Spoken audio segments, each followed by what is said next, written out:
J'ai eu la chance et le bonheur de devenir membre de notre association internationale il y a 51 ans et voudrais aujourd'hui, à la demande de notre gouverneur Jean-Pierre Savoy, que je salue, partager avec vous ce que j'ai appris sur l'éthique Lion. Comme vous le verrez, c'est un sujet qui conditionne la vie même de notre association, de nos clubs et des membres, et qui va nous rappeler à tous les engagements pris volontairement le jour de notre intronisation, ainsi que les règles de conduite des lions. Au niveau de notre association, n'oublions pas que nos statuts définissent notre service comme ayant pour objet la création et le développement d'un esprit de compréhension entre les peuples du monde, la mise en pratique des principes de bon gouvernement et de civisme, la participation active au bien-être moral et social de la communauté. Tous ces objectifs, essentiellement civiques, exigent le respect de la liberté, la compréhension, la tolérance et l'amitié. D'autre part, notre service est aussi culturel, dans la mesure où il a également pour objet de favoriser la promotion de l'homme et de la femme et le plein épanouissement de leur personnalité. C'est pourquoi le club doit être dans la cité un carrefour, un centre de rayonnement, et les lions, dans leur relation avec leur milieu social, des exemples de communication et de compréhension. Ce que notre monde attend aujourd'hui, c'est surtout davantage de générosité, de justice, de solidarité, de liberté et de paix.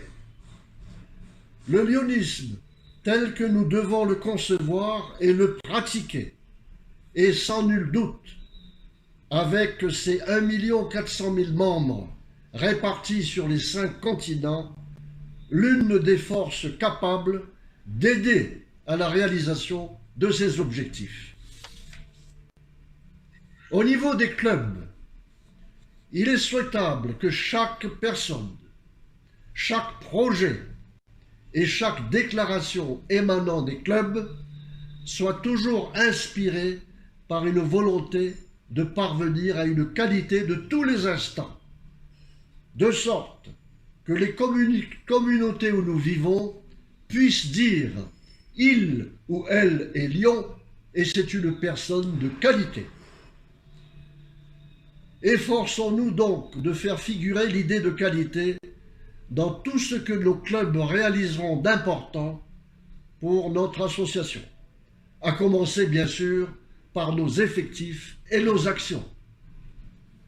L'éthique au sein du club, c'est aussi le décorum de la salle de réunion, des réunions bien préparées, bien animées et bien dirigées, qui débutent et se terminent à l'heure dans un lieu convenable, un accueil protocolaire des officiels et des invités et leur placement approprié à table, que les intronisations et remises de récompenses se déroulent avec solennité.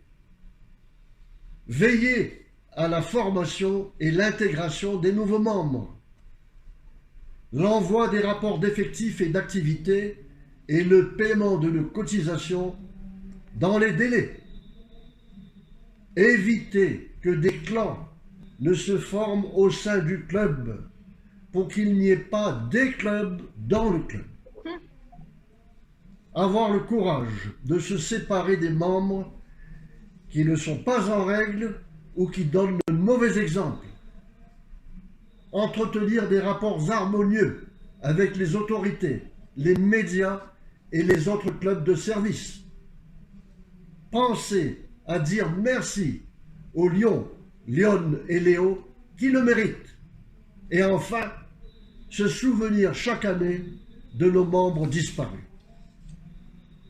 Au niveau des Lions, nous insisterons sur 3 points essentiels. 1. La motivation. Nous avons besoin d'hommes et de femmes qui ont envie de faire quelque chose, pas seulement de figurer sur une liste de noms, mais être des acteurs dans leur club et non de simples spectateurs. Une moralité irréprochable, c'est indispensable pour l'image de notre association et pour la réputation de nos clubs. 3. La créativité. Des hommes et des femmes qui ont prouvé au cours de leur vie sociale, professionnelle et familiale qu'ils avaient connu la réussite. Ils apporteront ainsi leur expérience à nos clubs. L'éthique Lion, c'est aussi certaines règles de conduite à observer, et notamment le port de l'insigne, car il nous identifie et témoigne au monde l'intérêt que nous portons volontairement aux causes humanitaires du lyonisme. Savoir la signification de notre insigne, connaître les paroles de l'hymne de notre district que nous chantons dans toutes les grandes circonstances, une présence effective aux réunions, actions sociales et manifestations de nos clubs, en prenant soin de nous excuser en cas d'empêchement.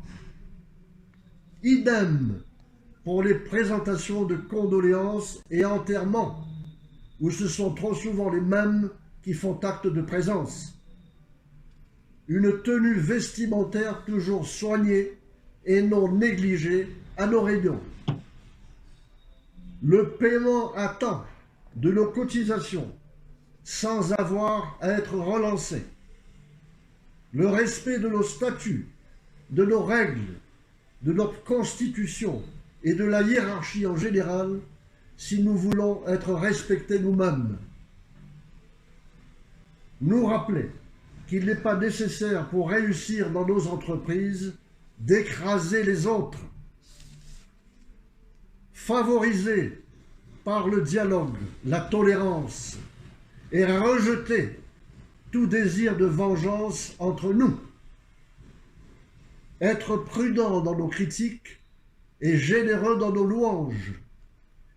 Respecter les opinions religieuses, philosophiques et politiques des autres membres. Sujets, en tout cas, qui ne doivent pas être abordés aux réunions du club. Nous efforcer en permanence d'être des exemples, car c'est à travers chacun et chacune d'entre nous que l'on jugera nos clubs et notre association, dont nous sommes tous, ne l'oublions pas, des ambassadeurs. Ce qui revient à dire qu'être Lion n'est pas un comportement simplement de 2 soirs par mois, mais de chaque instant dans la vie de tous les jours. Ne pas oublier que nous sommes entrés au Lions Club pour servir et non pour nous servir. Accepter des responsabilités au sein du club et du district en ayant toujours à cœur de les mener à bien, c'est-à-dire avec sérieux mais sans se prendre au sérieux. Enfin, avoir toujours à l'esprit que nous devons faire passer d'abord la famille, ensuite le travail et après le lyonisme. Voilà, mes chers amis, l'essentiel, me semble-t-il, de ce que chacun et chacune d'entre nous doit retenir et surtout mettre en pratique au sujet de l'éthique Lion. Je vous remercie de votre attention.